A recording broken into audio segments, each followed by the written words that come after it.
In this class I want to talk about budgeting and introduce the idea of budgeting and some of its characteristics, some of its purposes and some of its uses. This class fits with several other classes on budgeting included on the site. So we'll start by looking at the purposes of budgeting. Well, budgets enable management to control actual costs and revenue when they arise. And the budgets do this by enabling the management to compare the actual figure with the budgeted figure. So what the management are looking for are gaps between what was budgeted and what actually happened. And in that way, management can control or attempt to control costs when they arise. Now, the purpose of budgets may include to establish, say, new financial plans. Planning is very important in the business, and generally speaking, businesses issue plans once a year. But the plans may be for a one-year period or an intermediate term, such as, say, 2 or 3 years, and a long term, which could be, say, 5 years and above. But the planning process is facilitated by budgeting because the figures from the budgets will influence the design of the plan. Because the budgets tell the planners what happened, what was, if it's possible or if it's impossible to achieve certain objectives given certain budget allocations. Certainly the budgets allocate resources. That's the idea of the budget, that there is an allowance for a certain resource and there is some sort of check on the budget holder, on the manager responsible, that he or she does not exceed that allocated budget. So resources are allocated through budgets. And the effectiveness of management in achieving outcomes met within the budget is a measure of their performance. So measuring the performance of management can be done by looking to what extent the management have come in under budget. Let's say not spent all of the allocated sum, or did not exceed the budget significantly.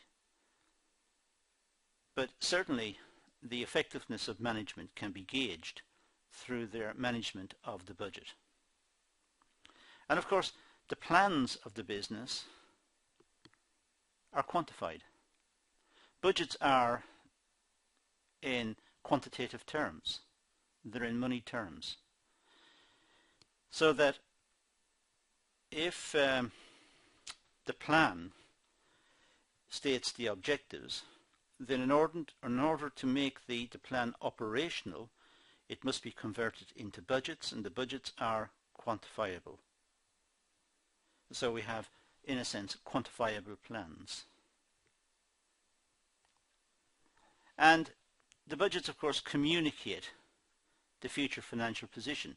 If a budget is running over significantly, then it's likely to impact adversely on the final set of accounts. So some corrective action could be taken to ameliorate or to reduce that overspend, perhaps in the process of the year, not waiting to the end and totting it up, just allowing it to happen. But management can intervene when there is a significant overspend to try and deal with that and thereby reduce the impact on the final accounts. And of course, budgets can forecast and control future business performance. They can forecast it because once information has flown into the various budgets, then management is working with less unknowns. The figures have come in, the real actual figures are in the budgets, the allocated figures are in the budgets, so the they can forecast the future slightly more accurately, because just allowing for inflation or allowing for certain changes in the market or aspects that they know about in the coming year, they're able to take the existing figures and apply them into the next year. They may also control the performance of the business and of the managers by their ability to meet the budgeted targets or not to meet them.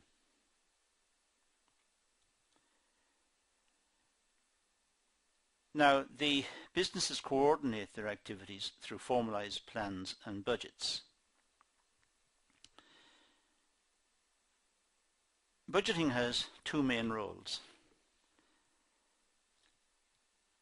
The budgets, they give authority to budget managers to incur expenditure on their part of the organization. So the budget managers have authority to spend. It's a form of delegation.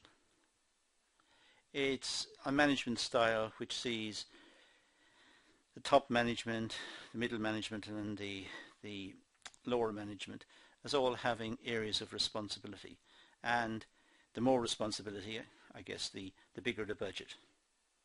But the manager has responsibility for spending out of the budget, and the manager will be held to account according to how he or she manages that budget.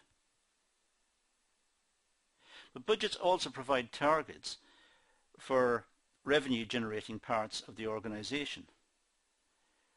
So without revenue generation, the business won't exist, and therefore the budgets will have nothing in them. So in order to meet the targets of the business, in order to meet the objectives of the business, revenues must be generated, and the budgets indicate what is necessary to manage the business, to run the business. If the revenue is projected to be less than what the budgets require, then the business can't exist.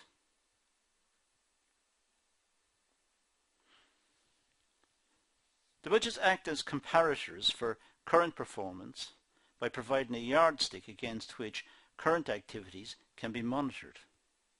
So current activities can be checked against the budgets. The budgets are a yardstick. They enable measurement to see whether the managers are effective or not, and whether the business is doing well or not. So budgeting seems to be extremely important in the business context.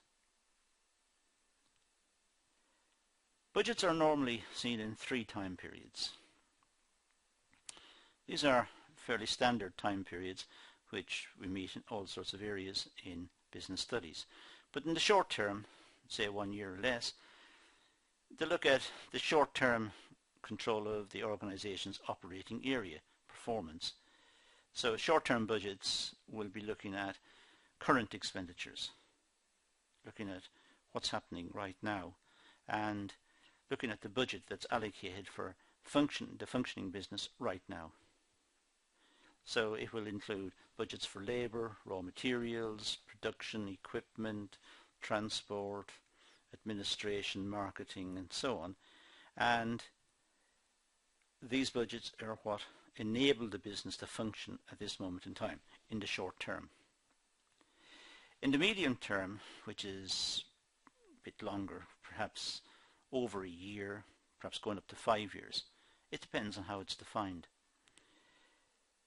Now this emphasizes the balance between capital and current expenditure, because the business may need to invest to survive in the long run, but it also must meet current expenditure. It must pay for utilities, it must pay for gas, electricity, and for the vehicles in transport, and so on. So there's a balance between how much can be invested and how much can be spent currently. So the medium-term budget brings out that. It makes it explicit. And the medium term also looks at the current operational and strategic gaps. It looks at what is happening now and what management anticipated that would happen. And those gaps can be addressed in the medium term. They can't perhaps be addressed immediately because the resources are not available or because it is difficult. It is difficult technically, it's difficult financially, it's difficult in terms of labour. It's just difficult to make the changes immediately. But in the medium term, those changes can be phased in.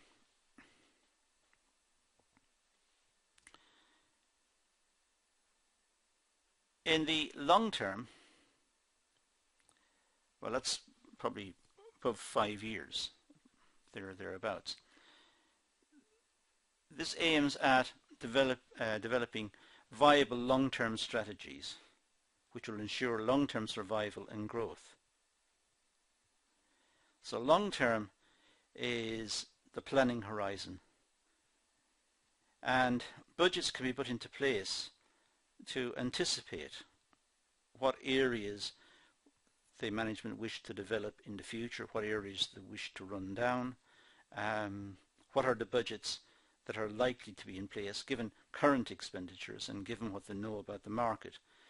But really looking into the future, into the very long term like this, the long-term budget, the figures are really estimates and are not very reliable. They are subject to assumptions, and the assumptions must be made explicit.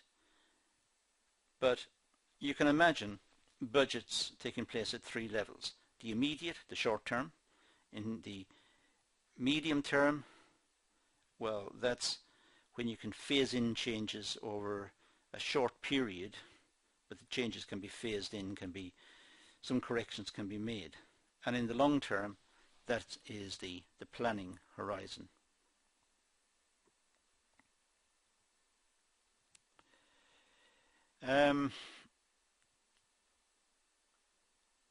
Now just a couple of words about budgets themselves, and this overlaps with material in other videos, but just another point here on this one. Well, a budget is really a mathematical model of the firm, built upon a series of calculations and assumptions about the strategies and objectives of the business. That's what a budget is. It summarizes the objectives of the business. It states where expenditure should take place. In other words, it's telling the observer that these budgets are important, this is where the items of expenditure are, therefore this is the type of business that is running. And since the budgets are in quantifiable terms, it is really a mathematical model. The budgets have a relationship between each other. The transport budget and the marketing budget may be linked because marketing people use transport. So there are mathematical links, there are relationships between the budgets. And which items appear in which budget is really an accounting issue determined by the management accountants. Budgets may cover many areas of the business. The operational, the here and now, what's happening right now in the business, the operational, what's being done at the moment, the organizational, the budget for how the organization functions, how it's split up and how it's managed, and the managerial function itself, who's responsible for what and which budget is the salary drawn from. Financial, well, financial is looking at all of the processes to summarize the financial status of the business and make sure that the business is presenting a true and fair view of itself, and also that the internal information is as accurate as possible so that proper decision making can be made.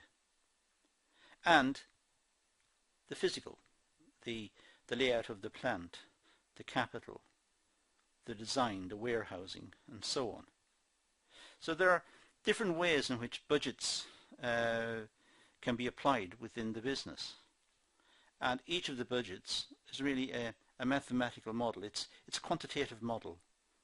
It shows what has been allocated and what has been spent.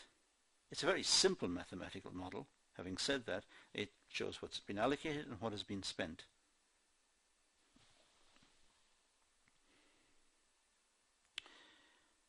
A last point which overlaps with another class on flexible budgets, but just worth putting it in here because everything I've said up to now suggests that there is a budget and the budget lasts for a certain period of time, and after which there is another budget.